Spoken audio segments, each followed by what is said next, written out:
Salut! Nu-i așa că atunci când sunteți furioși, enervați, stresați, strângeți din fălci, strângeți din dinți, uneori chiar scrâșniți dinții, unii chiar noaptea, în somn, scrâșnesc dinții. Este încercarea organismului de a încerca să se destreseze, să elimine stresul. Este ceea ce se cheamă bruxism.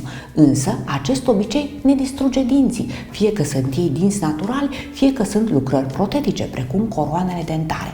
Astăzi, în cadrul emisiunii noastre Arena Sănătății, am vrut să vedem care sunt cauzele bruxismului și ce se poate face în această situație, să nu le distrugem dinții. Așa că am stat de vorbă cu doamna dr. Petronela Luca, fondatoarea Clinicilor Unident, medic dentist, cu competențe în implantologie, parodontologie și stomatologie laser. Și vă invităm să aflăm care sunt cauzele bruxismului și ce putem face ca să nu ne distrugem dinții dacă avem acest obicei.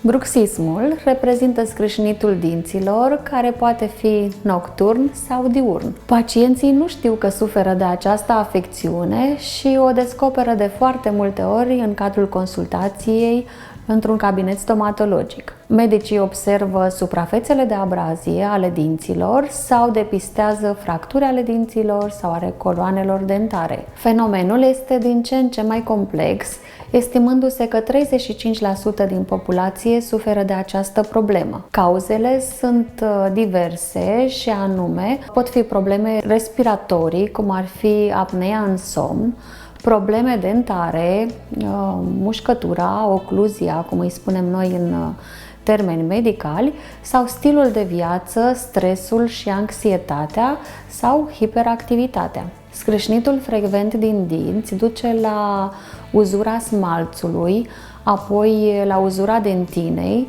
ceea ce duce la o sensibilitate dentară. Dentina este mai moale și mai ușor de tocit, conține și terminații nervoase, ceea ce duce la hipersensibilitate dentară. În timp, bruxismul poate duce și la pierderea vitalității dinților, la afectarea pulpei dentare. Pacienții care scrâșnesc puternic din dinți pot chiar să fractureze dinții naturali sau coroanele, dinții artificiali, coroanele, protezele, astfel că ajung în cabinetele stomatologice unde depistează că suferă de această afecțiune. Bruxismul are loc mai mult noaptea, atunci când oamenii nu sunt conștienți de ceea ce fac, dar și ziua, atunci când lucrează și sunt în condiții de stres. Și dacă acest lucru se întâmplă noaptea, când dormim și nu știm, nu suntem conștienți că strângem dinții mult prea mult, că îi scrâșnim, poate medicul dentist să constate că noi am făcut acest lucru în somn și ce soluții ar putea exista ca să nu ne distrugem noaptea dinții în somn scrâșnindu-i?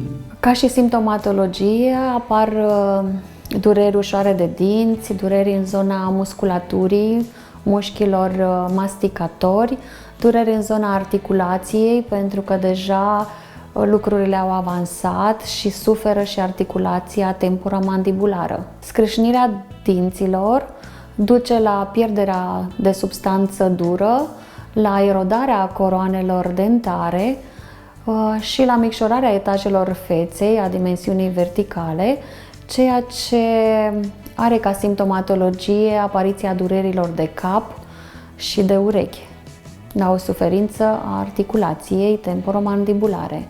În timp, pot să apară și retracții gingivale, fracturi dentare, sensibilitate dentară ca urmare a expunerii dentinei, fisuri și fracturi ale dinților sau ale lucrărilor, până la deteriorarea articulației temporomandibulare sau chiar modificări faciale. Și ce s-ar putea face ca să scăpăm de acest obicei? Pentru că de stres nu putem scăpa. Suntem stresați de atâtea și de atâtea probleme în fiecare zi. În plus, unii, cei care au descoperit că suferă de bruxism, încep să fie stresați de încă o problemă, faptul că noaptea, în somn, scrâșnind dinții, riscă să distrugă dinții naturali sau lucrările protetice, coroanele sau fațetele dentare, pe care au dat totuși niște bani. Subțierea smalțului de pe suprafețele ocluzale și incizare, acele suprafețe cu care mestecăm, duce la o sensibilitate a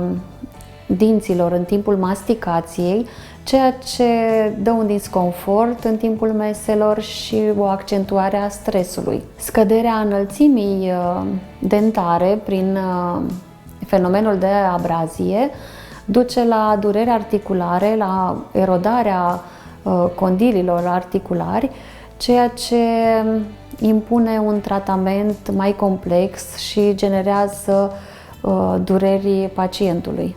Forțele masticatorii puternice, anormale, duc la dislocarea unor zone de smalți din zona gingiei, leziuni cuneiforme, cum le spunem noi în limbaj medical, ceea ce necesită un tratament special.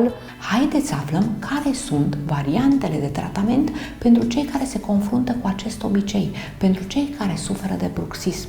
În primul rând, trebuie determinată cauza care a dus la apariția bruxismului.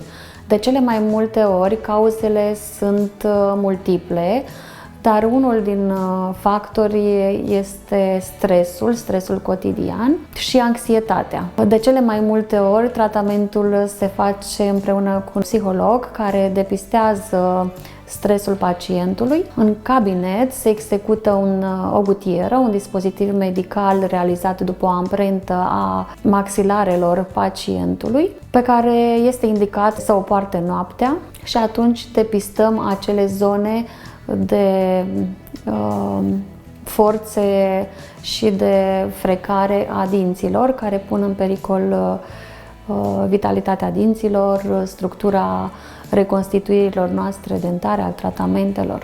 Un alt tip de tratament mai nou este reechilibrarea ocluzală digitală realizată cu un aparat performant T-Scan, cu care realizăm o mușcătură digitală ideală și determinăm acele puncte premature de contact puternic care duce la fracturarea dinților, la spargerea coroanelor, a lucrărilor, a protezelor și a tensiunii în articulația temporomandibulară. Prin această analiză ocluzală se determină punctele cele mai puternice care pot duce la complicații, cum ar fi fracturile sau afectarea pulpei dentare. Un mare risc prezintă lucrările din ceramică, lucrările costisitoare, care pot fi fracturate imediat după inserare dacă nu realizăm această analiză digitală.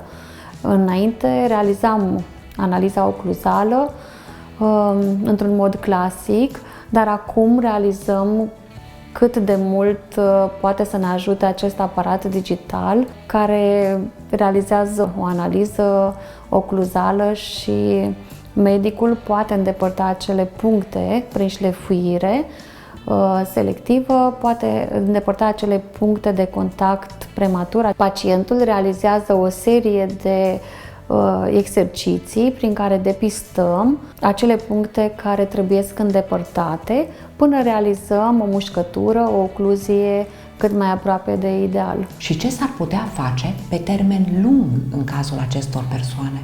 În timp, mușcătura, ocluzia se modifică, dar anual vom face o analiză ocluzală pentru a ști că pacientul este în siguranță, dinții lui nu sunt supuși unor forțe masticatorii puternice și lucrările sunt în siguranță. Nu se pot fractura pe parcursul timpului de la o consultație la alta. Mușcătura se modifică deoarece dinții se abrazează sau dinții parodontotici migrează, dinții care nu au omologi sau antagoniști se mută, își schimbă locul, cum spun eu, acolo unde găsesc loc dinții evadează și se modifică această mușcătură care noi am lăsat-o în regulă acum 6 luni, un an de zile. Din acest motiv, anual propunem această investigație pentru a ști că lucrurile rămân în siguranță. Respectați așadar cu rigurozitate vizitele periodice la medicul dentist și urmăriți Arena Sănătății. Nu uitați că Arena Sănătății este o emisiune a canalului Media Online ACC Media Channel, canal media online cu emisiuni de sănătate, medicină și stomatologie, cu cei mai buni specialiști din domeniile lor de activitate. Noi vă mulțumim tare mult, vă invităm să intrați pe accmediachannel.ro, să vă abonați la newsletter pentru a primi toate emisiunile noastre împreună cu transcripturile lor.